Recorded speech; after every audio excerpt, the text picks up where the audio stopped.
The test is in 4 parts.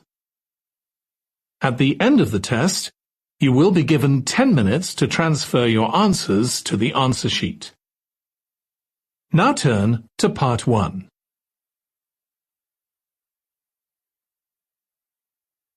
Part 1. You will hear a conversation between Peter and Jim talking about some details for their shared accommodation. First, you have some time to look at questions 1 to 4.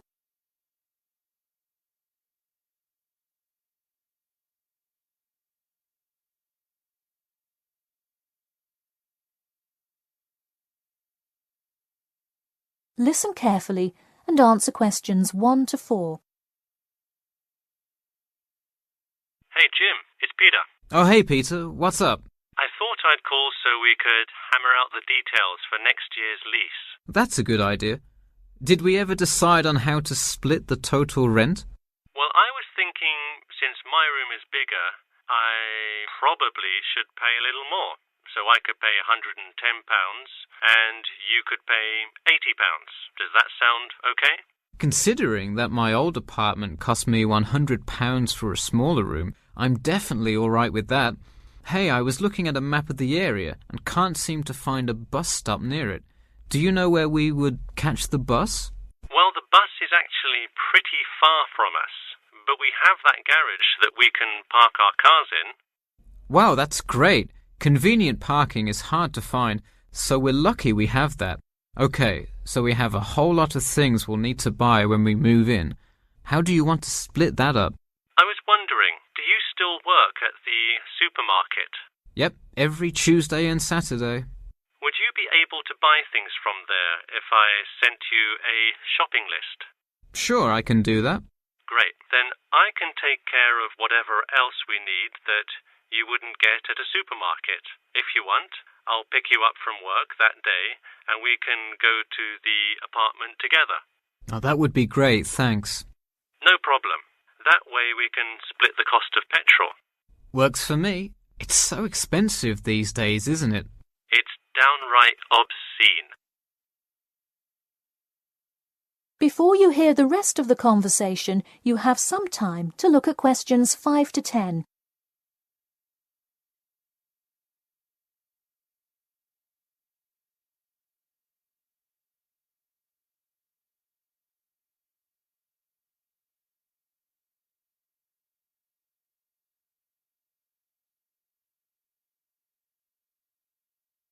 Now listen and answer questions 5 to 10.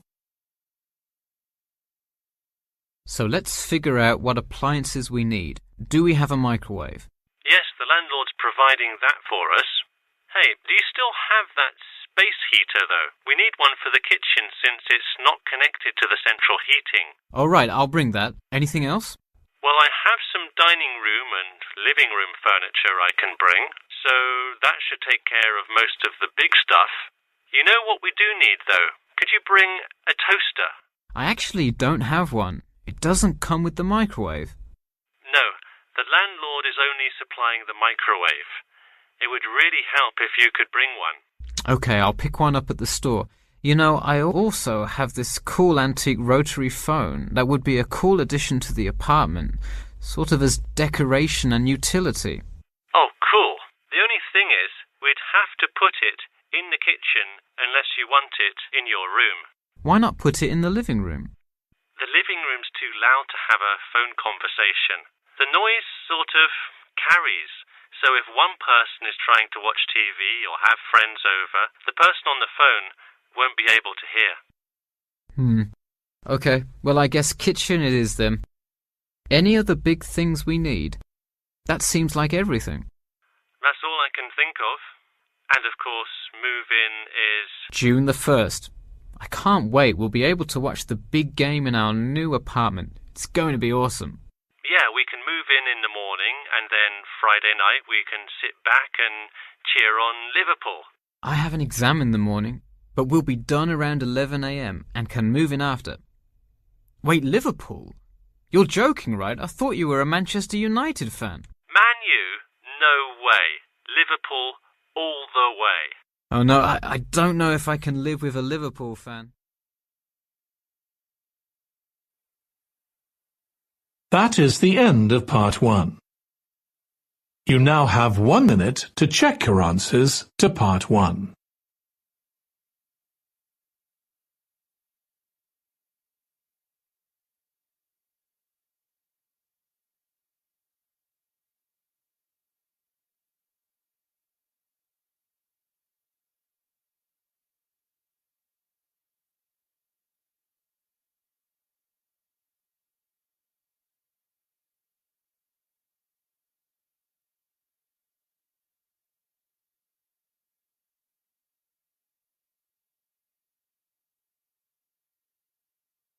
Part 2. You'll hear an HR representative of Earn and Learn giving some information about her company. First, you have some time to look at questions 11 to 16.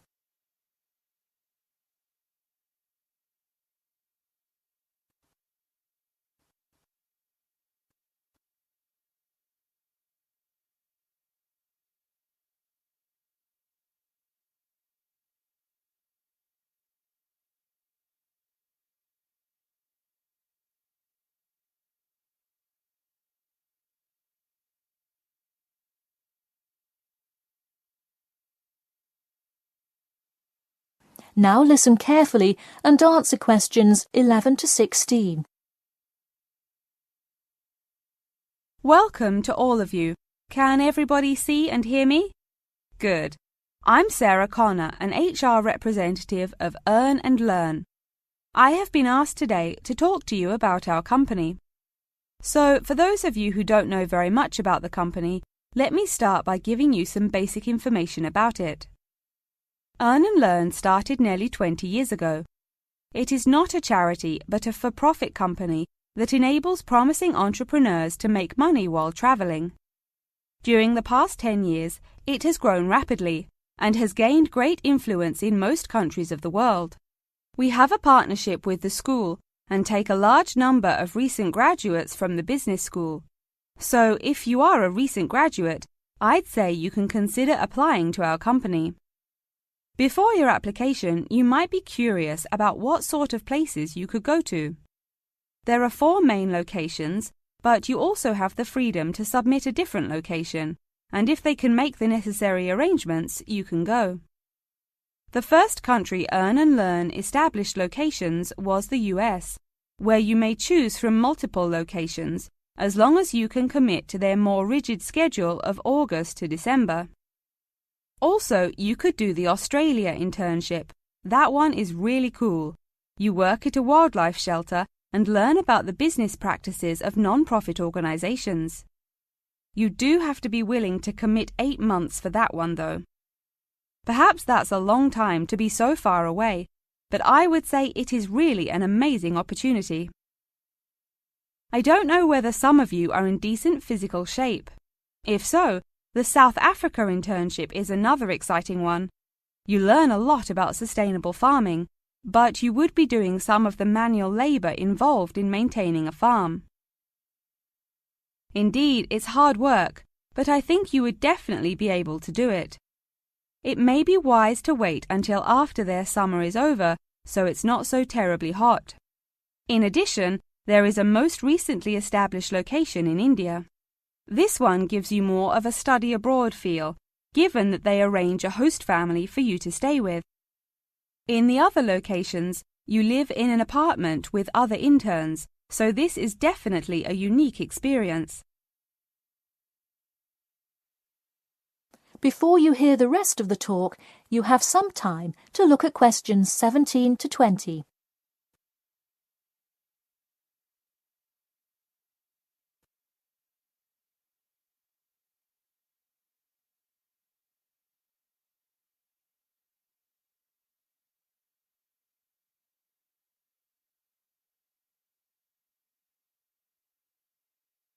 Now listen and answer questions 17 to 20. Regardless of where you go, at the end of the program you get a global traveling certificate, as long as you can explain your experience. You can provide a written log of what you did. I recommend writing journal or blog entries about what you do every day, or a weekly summary of each day. Of course, you don't have to write up a formal report or anything like that, and you need to apply for it once you have returned. Some students may want to know whether this is a paid internship. Actually, you have to pay for the flight there yourself. But you have the opportunity to create your own small business, which could earn you money if it's successful. So basically, you pay for it all up front, but when you're there, you can find ways to make money. That is to say, you pay for 2/3 of the cost up front as a deposit, and then give the final installment 1 month prior to your return. Finally, I have to remind you that you need a health check before you go, to make sure you're not going to spread any communicable diseases. In addition, before you go, you don't have to attend any meetings or workshops. You'll meet everyone you'll be working with once you get there. Okay, well, that's all I've time for today. Thanks for listening, and I'm happy to take any questions if you have them. That is the end of part 2. You now have 30 seconds to check your answers to part 2.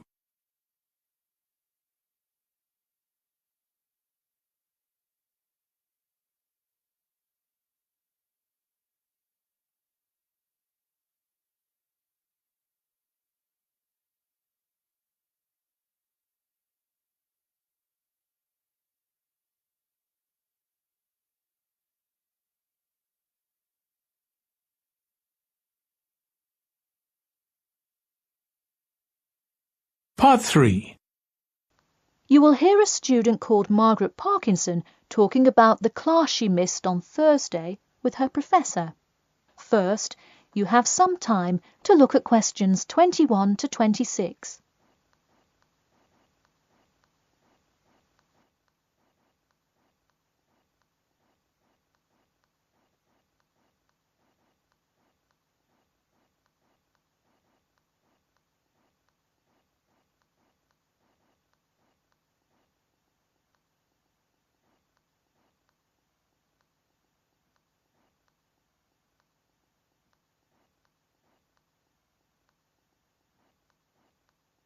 Now, listen carefully and answer questions 21 to 26. Hi, Professor Timmons, do you have a few minutes? I was hoping to talk about what I missed on Thursday. Hello, come in. Sure, sit down. Could you tell me your name, please? Margaret, sir. Margaret Parkinson. I apologise for missing your class, but I had to go to the hospital. I'm sorry to hear that. Everything is okay now, though, I hope? Yes, thanks. Glad to hear it. So on Thursday, I outlined the research project that will account for 30% of your grade. All students will be divided into groups and will give a well-researched presentation to the class covering a specific topic relevant to student life. Oh, that sounds interesting. Can we choose just any topic that pertains to life as a student, like how to start your own student organisation? Well, though I'm sure that would be an informative presentation, I've already chosen a list of topics which I will assign. As an example, I assigned one group the topic of student loans. They're to research not just the prevalence of students who have loans to pay for their tuition, but information as to how best to manage these loans and possible scholarships that could alleviate some of the financial burden. That one sounds particularly interesting to me. Could I request that topic? I could easily find out a lot about it by stopping by the finance office on my way to class. Unfortunately, that one's already taken by another group. I have, however, assigned you to a group and given you all one of two choices. Oh, I see. What are the choices? The first is discussing smoking, trends in the number of student smokers compared with the general population, popular reasons students take up smoking, and more healthy alternatives to smoking. That one could be interesting. I'm not a smoker myself, but we'll see what my group thinks. If we did choose this topic, we would rather not put our fellow students on the spot to interview them. Where else could we gather information? How about where the cigarettes are sold? Oh, that's a great idea. I could interview the manager of a supermarket and find out the average age of people buying cigarettes, or how much they buy, that sort of thing. Precisely. Okay, I'll keep that in mind. And what was the other topic?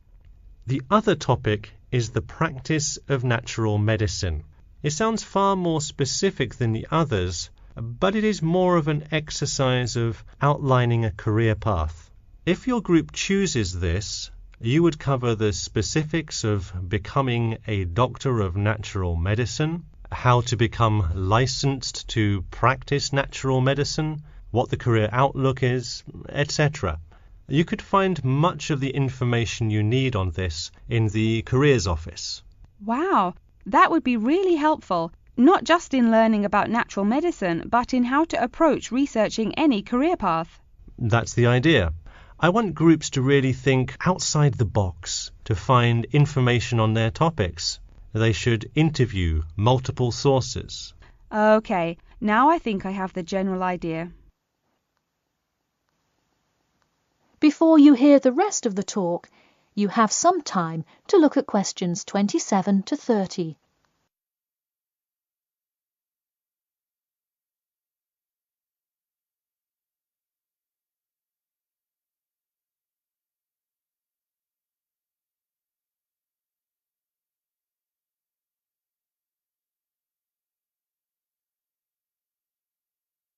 Now, listen carefully and answer questions 27 to 30.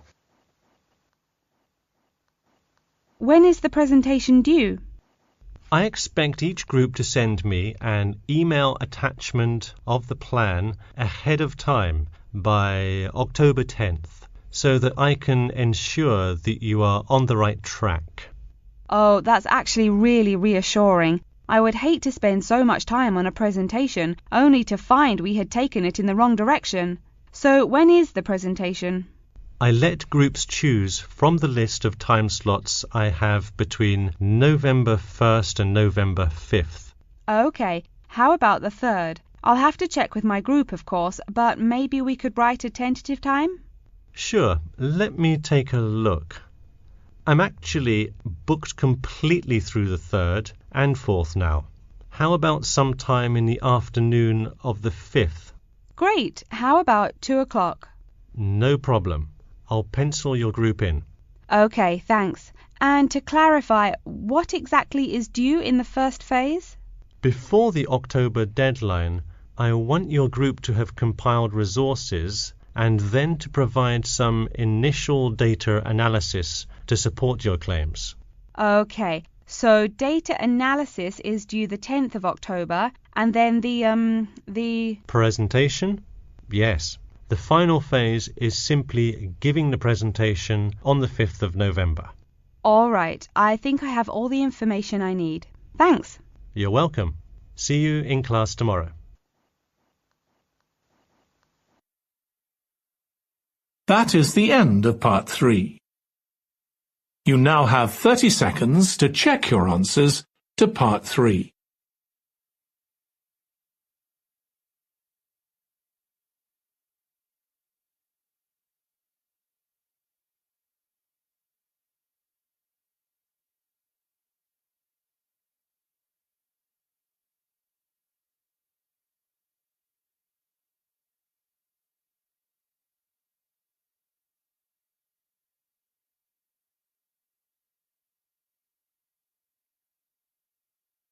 Part 4.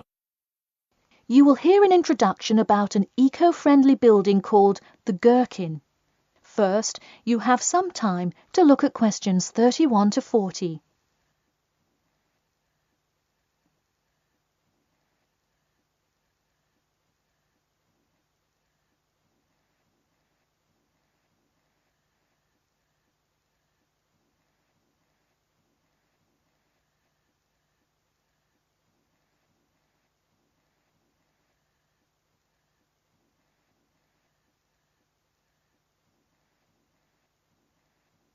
Now, listen carefully and answer questions 31 to 40. Today, I'd like to tell you about how UK architects are playing their part to address the issue of global warming. You have seen many of these iconic buildings while going about your everyday life, but you may not know how they are affecting your tomorrow. In 2003, construction was completed on the famous Swiss rebuilding, or more informally called the Gherkin, a true masterpiece commissioned by the law offices of Foster & Partners. This is not the first ambitious endeavour of the firm. They are renowned for their various philanthropic environmental efforts. The Gherkin, with its cutting-edge green initiative and sharp design, is gaining recognition as an icon in modern architecture. You can pick it out of the London skyline by its unorthodox cigar shape. While its appearance is the obvious attribute at which to marvel, there is far more to this building than meets the eye. And let's face it, there's a lot about this building that meets the eye. The building helps reduce the city's carbon footprint in a number of ways. Just a quick note, in case you're not familiar with the term carbon footprint, get used to it. It's a buzzword you'll hear relentlessly to talk about reducing emissions. Think of it as the amount of harmful greenhouse gases that are given off into the environment by a single person, organization, or product. So going back to the Gherkin building, perhaps the most obvious as well as the most significant eco-friendly feature is the glass windows, which allow light to pass through the building, both reducing heating costs and brightening up the workspace. The ingenuity behind the various eco-friendly aspects of the Gherkin has seen its fair share of publicity both from serious and silly sources. In a recent April Fool's Day edition, One e-publication printed a story detailing plans to replace 50% of the current exterior with grass, which would not only make large steps in the name of sustainability, but also give the building the green hue that would truly earn it the nickname of the Gherkin. The only drawback is, as you may have guessed, that this story was an April Fool's Day joke and completely made up.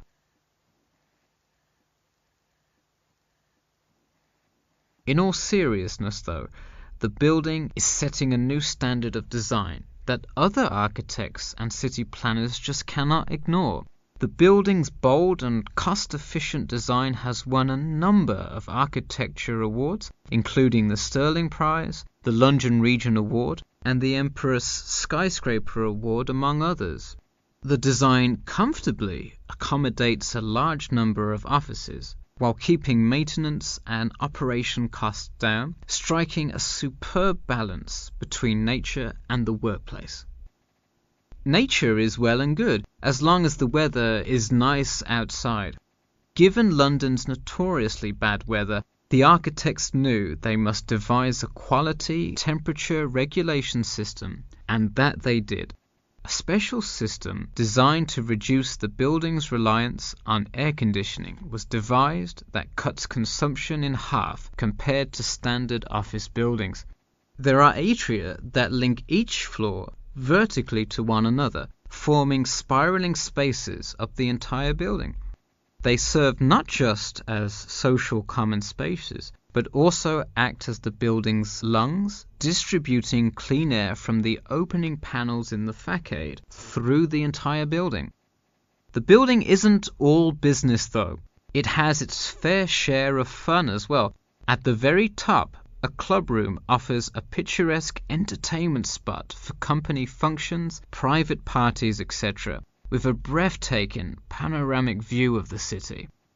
The creation of such an innovative structure has many wondering what the future of urban planning and architecture may be.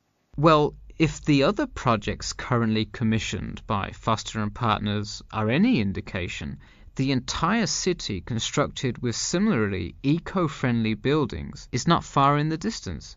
The Masdar City development aims to create a desert city that produces zero waste and removes as much carbon dioxide from the atmosphere as it puts in, a huge feat in protecting our Earth. The Gherkin is a truly impressive feat, yet it is not the only one worth noting. Now to move on to another green initiative, I'll tell you about the Eden Foundation building found in Cornwall. That is the end of part 4. You now have 1 minute to check your answers to part 4.